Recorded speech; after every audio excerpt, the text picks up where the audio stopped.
Why are you pouring sugar all over your Sour Patch Kids? I'm trying to lose weight. Isn't that like 3,000 calories just in that one bowl? Yeah, bro, but the fat you eat is the fat you wear. As long as you're not eating any fat or protein, you can eat unlimited amounts of sugar and not get fat. Look it up, bro, it's science. But didn't you just gain like 10 pounds in the last month? Yeah, bro, but that's called metabolic damage. As long as I just keep stuffing my face, the weight's eventually just gonna come right off. Okay, bro. Good luck with that.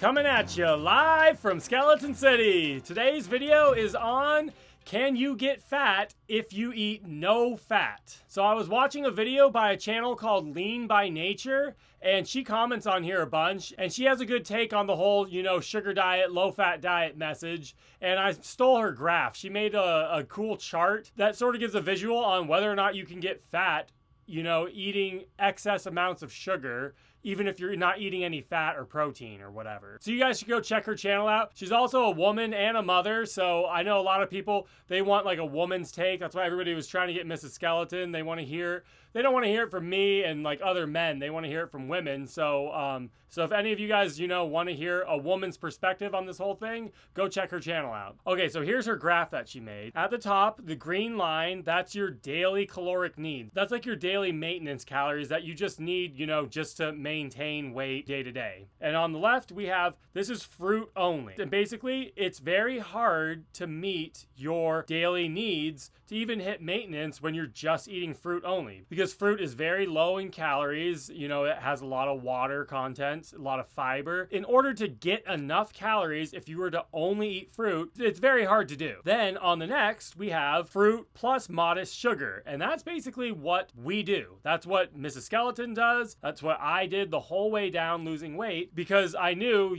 just eating fruit, it's just not enough calories. That's why, you have sugar as more supplementary, not, making up the whole meal. And we didn't go, ham with the sugar and just, pour excessive amounts all over our food. But still, like in the morning, we do vitamin C powder with water and sugar. In the afternoon, we'll have a popsicle before bed, some soda, and some sorbet. So yeah, we use these sugar sources, refined sugar sources, sort of supplementary. And then on the right, we have fruit plus excess sugar. So then as you can see, it's like right below the green line of your, daily maintenance. So that's how you're going to lose weight. That's how we lost weight the whole way down. Just being in a small-ish sort of calorie deficit. Then on the right, we have fruit plus excess sugar. So as you can see, the excess carbs goes above your maintenance and basically spills over and creates body fat. And in her video, she does a really good job of explaining this. But yeah, basically, I just wanted to,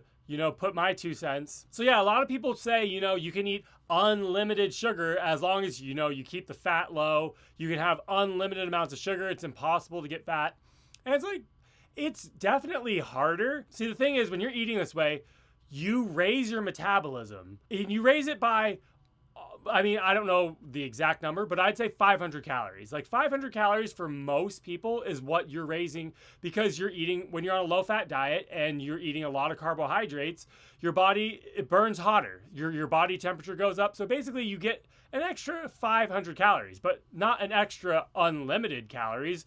So for somebody that's just, pouring, huge amounts of sugar all over their fruit and all over their food, like in the end, sugar is, consolidated, refined source that it packs a lot of calories in there. So it's pretty easy to, build up the calories and get the calories in excess when you're pouring sugar. That's why when we're eating fruit, if the fruit's sweet enough, we don't put sugar on it, right? No, it's rare. Like probably berries and like strawberries are the top thing I will put sugar on because they're almost always sour just because we don't live in a place that grows berries. But like watermelon, I don't know the last time I put sugar on watermelon. Right. It doesn't really need it. Right. So it's like if the fruit doesn't need sugar, then we don't put sugar on it. You don't just do sugar just for sugar's sake because, hey, there's no fat, there's no protein, it's sugar, just throw it on. Like, no, don't throw it on. Yeah. And like, That's the thing. Sugar is energy. And see, when you're eating a ton of fruit, like it's your own, once you get enough vitamins and minerals from your fruit, then that's a perfect time to add the sugar in, because you just, especially if you're doing a lot of, exercise or whatever, or if you're going on super long bike rides, like I'm not taking, mangoes on my bike ride. You know what I mean? Like I'm just taking straight refined sugar, because all I need is energy there. You know what I mean? I'm going to get my vitamins and minerals from, the rest of the healthy foods I'll eat when I get home from the ride. You know what I mean? So sugar, it has its place for, it's just pure energy. Once you top off on your vitamins and minerals throughout the day, that's when it's okay to have refined sugar. But if you're going to, go overboard with it and just be in excess, it's going to spill over, and you 100% can get fat. Even if you're not having any fat or protein, you still 100% can get fat. I know during like the height of the sugar diet, people were like, oh, it's impossible. You can just drink, a gallon of maple syrup and your body will just keep burning hotter and hotter and hotter. It'll burn it all off. But like, that's just not how the laws of thermodynamics works. It's not how it works, Yes, you can eat more, but you cannot eat unlimited amounts. Yeah, that's why he said we kind of use it as a supplement. It's not like a main food group for us. And also, as he's mentioned before, I always have like a soda at the end of the night. Or like a sorbet, or sometimes both. But also it is at the end of the night because I've got all my actual nutrients from the day. I've had my actual fruits with fibers and vitamins and minerals, my big vegetable meal and everything. So by the end of the night, if I'm like, okay, I burned a little extra calories on the bike today, I'm feeling like I might need something more, that's a good time to have, I'm gonna have soda and sorbet tonight. Some nights I'm like, I don't even need sorbet, I'm just gonna have a little soda. But like, it's kind of a topper off just to like send me to bed, make sure I'm full, and I just kind of use it that way. I think it's a lot easier to overconsume when you go out the gate for the day already like doing sugar when you don't need to. Right.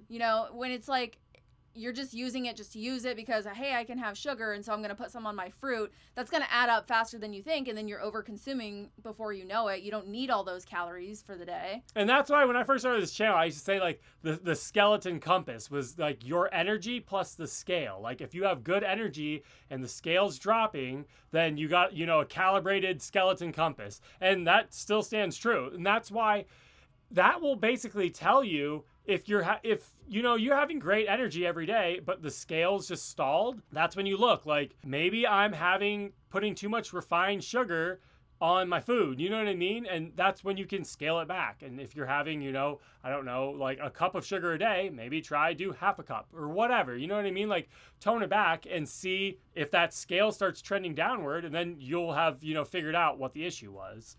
Yeah, another good example is like when we were having our oatmeal lunches for a while there, I was putting like brown sugar and maple syrup in my oatmeal just because it was like, well, it's oatmeal, so why not sweeten it? Like, it's fine.